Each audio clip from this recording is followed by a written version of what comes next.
If you're driving delivery or really any app that's going to show you how much you're going to make as well as the miles, there's one important thing I want you to consider.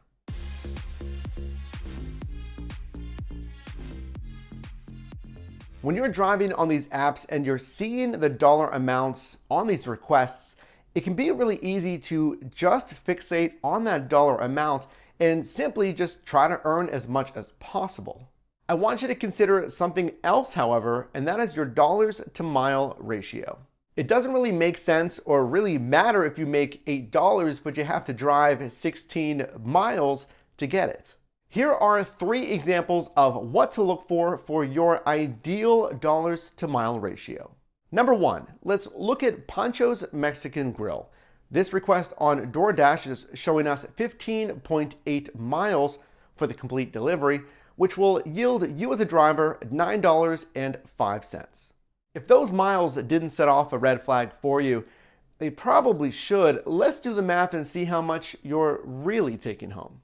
At 15.8 miles, and again paying you $9.05, you are netting 57 cents per mile.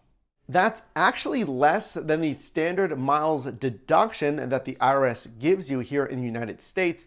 And for business miles in 2019, you can actually write off 58 cents per mile. So for a delivery of 15.8 miles, and again, writing off 58 cents per mile for this delivery, we can actually write off $9.16. And of course, as you know, that is more than the quoted amount for this entire delivery. Example number 2, let's look at this smaller distance delivery from Par Liquor and Deli. This delivery is quoting us 1.9 miles at $5.50. As you may recall in the video linked above, we're really looking at deliveries on a DoorDash that pay us at least $7. However, let's do the math. For 1.9 miles, which will pay you as a driver $5.50, you're actually earning $2.89 per mile. That is very good, and that's why it's important to also pay attention to the miles when you get your delivery request. As we can see in this example, it's only 1.9 miles, pays $5.50, and the net yield on your miles is quite good. Example number 3, this one at Sammy's Wood-Fired Pizza and Grill. So for this delivery at 4.5 miles, paying you $7.31, you will earn $1.62 per mile. So what's the real strategy here as a driver? Should you be running these ratios every time you get a delivery request? That's up to you. The main takeaway is to pay attention to the miles. Well, what happens if you're not even given the miles?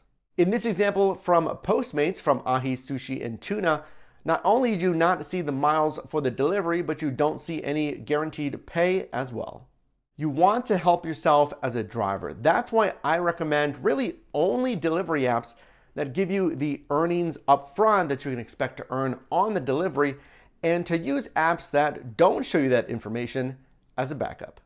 If you aren't given the miles, if you aren't given the expected earnings, the best you can do is have an educated guess. And as a business owner, as a worker in this gig economy, you want to help yourself. That's why I recommend to sign up for apps and to primarily use apps that give you those numbers. Your driver Mike here. I do appreciate you watching. Leave a like if you enjoyed the video, subscribe to join your driver team, and I will see you in the next one.